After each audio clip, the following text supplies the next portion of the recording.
Last time in One Piece, the God Valley incident ended, but its aftermath changed the world forever. Years after the world moved on, the scars it left behind are finally bleeding through history. In One Piece chapters 1167 and 1168, we witness the price of choosing peace in a world ruled by gods. A king who tried to change his people's fate, only to realize he was never meant to be free. A prince who loses the only mother he ever knew, and takes his first step toward becoming a curse feared by the world. And a silent ruler watching from the shadows, not as a savior, but as a master pulling invisible strings. This isn't a story about war, it's a story about control. This is the truth behind Elbaph, the fall of its king, and the moment Loki's fate was sealed. This video breaks down chapters 1167 and 1168, from the rise of Elbaph to the decision that doomed it forever. Let's dive in. Chapter 1167 opens with talk of terrifying things in the sea. 5 years after the God Valley incident, strange rumors begin spreading across the seas. Pirates, fishermen, and even prisoners tell the same story. A massive humanoid figure emerging from deep mist, attacking pirate ships and sinking them without mercy. Many thought it was a sea king, but those who saw it up close said it wasn't a beast at all. The truth is revealed, that monster was King Harald of Elbaph. The world government accepted Harald's desire to atone for the giant's violent past. In exchange, Harald began working in the shadows for the world government, hunting pirates and enforcing order. To those who faced him, Harald looked like a demon rising from fog, because they had no idea what giants truly were. The narrator explains how the former Rock's pirates scattered after God Valley. Edward Newgate became Whitebeard. Charlotte Linland became Big Mom. Kaido rose as a monster in his own right. Others like Ochoku and Shiki focused only on territory and power. But only one man conquered the entire Grand Line, Goldie Roger. Roger circled the world, reached Laugh Tale, and earned the title King of the Pirates. The world government publicly executed Roger to instill fear. But instead, his final words ignited the world. "My treasure is out there, go find it." That single sentence created the Great Pirate Era. Pirates flooded the seas in numbers the Navy could never anticipate. To combat the explosion of piracy, the world government finally inducted giants into the Marines. Around this same time, Harald was granted an audience with the Five Elders. They bestowed upon him a magical marking on his arm and named him a devoted blade of God. The elders explained the system: shallow sea contract. The lowest level, Harald's rank, deep sea contract. Higher authority, deep sea, reserved for 13 chosen individuals, personally selected by Emu. They promise Harald that if he rises further, he will one day meet Emu himself. Harald accepts, believing this is the path that will finally allow Elbaph to join the world government. Later, Garling Figureland gives Harald a long-distance Den Den Mushi. Harald is allowed to return home, but forbidden from revealing anything about the Holy Land. Harald agrees. 20 years before the present timeline, Harald visits Fishman Island. He drinks and laughs with King Neptune, sharing stories of the past. Neptune remarks that Loki isn't as bad as people claim, at least not worse than Harald was in his youth. Neptune then reveals a prophecy. A fortune teller predicted his daughter would be born in 4 years. He jokingly suggests betrothing her to Loki. Harald initially refuses, but Neptune hints that the child will possess unprecedented power. Harald considers it, humorously commenting that Neptune's daughter might be Shaggy, which Neptune immediately denies. That same year, Saul settles in Elbaph. At Harald's request, Saul agrees to open a school, marking the beginning of Elbaph's cultural reform. 5 years later, chaos erupts in Mare Geos. A young fisher tiger attempts to escape slavery, only to come face to face with a god's knight. Just as Fisher Tiger prepares to fight, the knight cuts off his explosive collar. The knight tells Fisher Tiger, "The armory is unlocked. This is the escape route." Fisher Tiger sets the Holy Land ablaze. Slaves escape, including Boa Hancock, her sisters, and Koala. Fisher Tiger later becomes the captain of the Sun Pirates. After the incident, the Holy Knights gather. They believe one of their own allowed Fisher Tiger to escape. That's when Garling Figureland introduces Shanks. Shanks is shown wounded, a bandage over one eye, hinting at Blackbeard's past attack. He's brash and proud, claiming he's blessed from birth with Figureland, bloodline in his veins. He holds the same rank as Harald, God Steel, and brags he'll become a God's Knight sooner than Harald. Harald feels something strange. He asks Shanks if they've met before. Shanks coldly denies it, calling Harald a peon and demanding he not speak to him as an equal. Harald backs off. Shanks then demands Shamrock teach him everything about the Holy Land so he can capture the culprit and rise in rank. Shamrock suggests waiting until Shanks' injury heals. Shanks refuses. He says he wasted 24 years of his life in the outer world, and he has no time to waste and wants to learn all about the Holy Land quickly. He's hungry for knowledge and influence. The scene ends with hints that Harald remains deeply suspicious of him. That same year, back in Elbaph, Ida falls gravely ill. No doctor can help her. Hajrudin sails out to find medicine. Others suggest calling Harald, but Ida refuses. She doesn't want to pull Harald away from his mission. Her friends reveal something heartbreaking. Every time Harald returns, he begs the elders to let Ida become his true wife, but they refuse. Ida, however, is content running her bar, meeting sailors, helping Harald in her own way. Later, Loki brings food for Ida. He claims he just wants her healthy so her bar can reopen, but everyone sees through him. They say Loki worries about her deeply.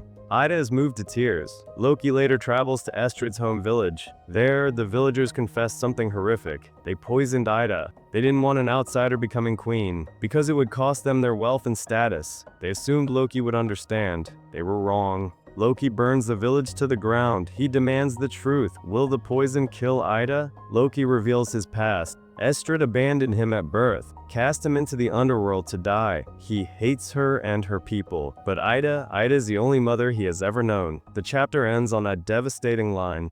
Chapter 1168 takes place 15 years in the past, following the events we saw 14 years ago in the previous chapter. That same year, public opinion surrounding the Giants of Elbaph began to improve dramatically. Since Giants had officially joined the Marines, people across the world no longer feared them the way they once did. Instead, civilians were now praising them. We see people eagerly waiting to buy Elbaph's goods, praising their seafood, and demanding Elbaph's high-quality materials. The narrator explains that Harald's efforts to connect Elbaph with the rest of the world were finally bearing fruit. The image of Elbaph as a nation of violent warriors was slowly being replaced with that of a proud and honorable people. The scene shifts to Elbaph, where King Harald addresses his people. He announces that once Elbaph officially joins the world government, he wishes to build ships that will allow giants to travel freely across the seas. Harald explains that the outside world sees giants as a rare minority, but beyond Elbaph, there are nations where many races coexist peacefully, united by shared culture. He urges his people to join the world, to learn from others, share knowledge, form friendships, and grow together. The giants respond with overwhelming joy. The atmosphere feels like a festival. Many giants say Elbaph has never felt this bright or hopeful before. We then see Walrus School, which has now been fully completed.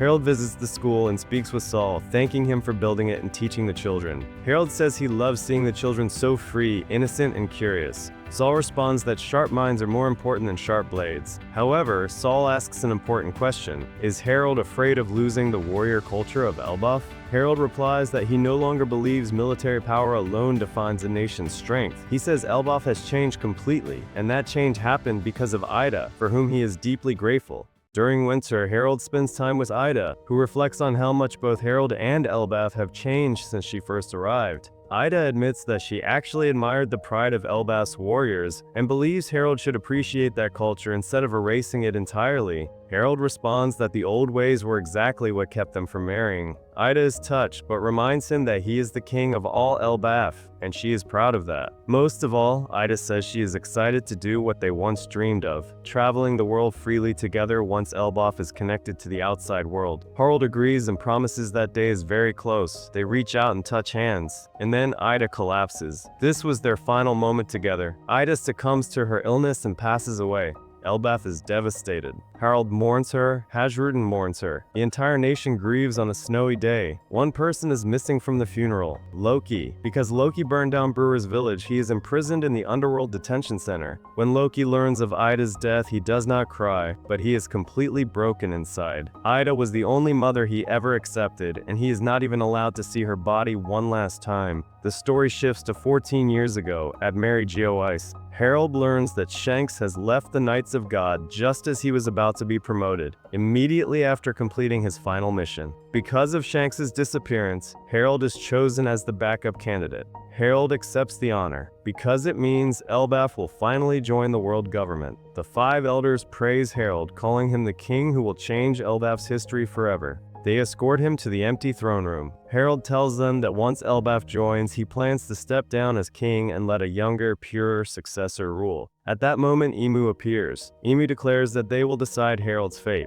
Harald is shocked, because someone is sitting on the empty throne. Emu upgrades Harald's shallow covenant into a depths covenant, officially making him a true knight of God. Harald feels overwhelming power flow through his body. The elders explain that this power grants immortality. Emu orders Harald to return to Elbaph and create an abyss, promising that once it is done, Elbaph will officially join the world government. Harald obeys. However, that same day, Emu gives another order. All of Elbaph must become a nation of warriors. Every giant is to be mobilized as a military asset. This is the exact opposite of everything Harald has been working toward. Harald protests, saying he would gladly allow giants to join the Marines by choice, but he refuses to force his entire nation into war. He also reminds Emu that he alone offered himself as a slave, not innocent civilians. Emu responds coldly, "The sins of the giants cannot be atoned by Harald alone." Suddenly, Harald's body begins to move against his will. Emu reveals the truth of the Depth's covenant. Anyone bound by it cannot disobey orders, even if their heart resists. Harald finally realizes the truth. Emu never wanted Elbaph as equals. They only wanted Elbaph's military power. Desperate, Harald calls for his guards. He orders them to chain him to a pillar and immediately summon Jarul and his sons. The guards explain that Hadradin is out at sea and Loki is imprisoned. Harald orders Loki to be released immediately. Loki is freed. Jarul rushes toward Orr's castle.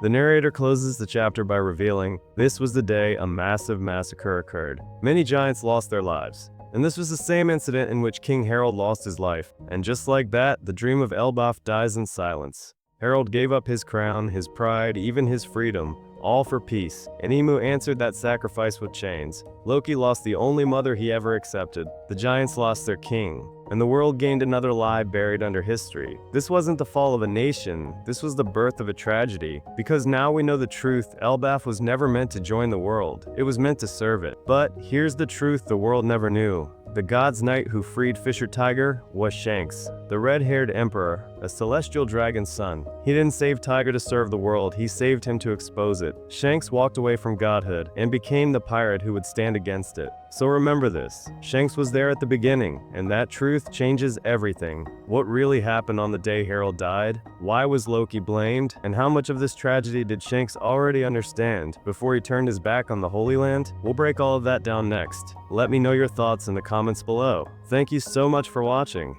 Until next time, keep that fire burning and I'll see you in the next breakdown.